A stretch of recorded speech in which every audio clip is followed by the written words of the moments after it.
In today's video, I'm going to teach you how to add the fork in Framer. By the end, you'll have the fork element added, positioned, styled, and published, so your changes are live. Start by opening your Framer project called Popular Domain. Give the canvas a second to load, then head to the left-hand panel and open the Utility section. This is where you'll find handy elements and quick controls that we'll use to get the fork set up correctly. On the canvas, click the highlighted element so it's selected.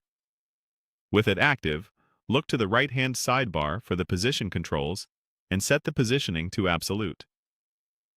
Absolute positioning lets you place the element precisely where you want it, independent of the normal flow. Once you've toggled to absolute, immediately switch it back to relative. That quick flip ensures the element respects its parent layout while still refreshing constraints. Helpful if the layout needs a nudge to snap into place. Click the highlighted element again to confirm it's still selected. Next, open the Size section in the right sidebar. Click into the Size control so it's active.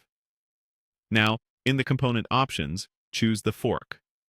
This attaches the TheFork element or variant to your selected layer, bringing in the appropriate structure and settings.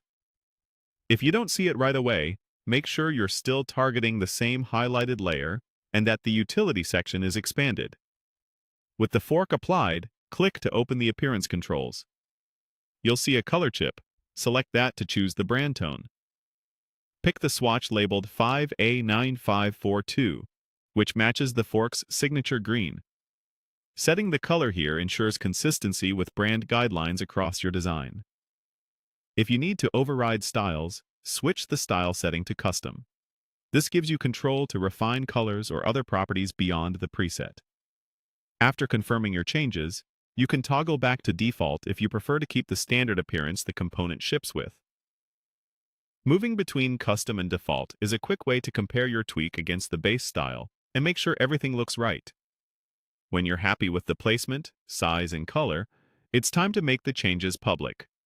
Click Publish in the top right corner. In the Publish dialog, confirm by clicking Update.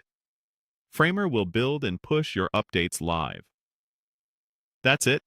You opened the Popular Domain project, targeted the utility element, set positioning, adjusted size, applied.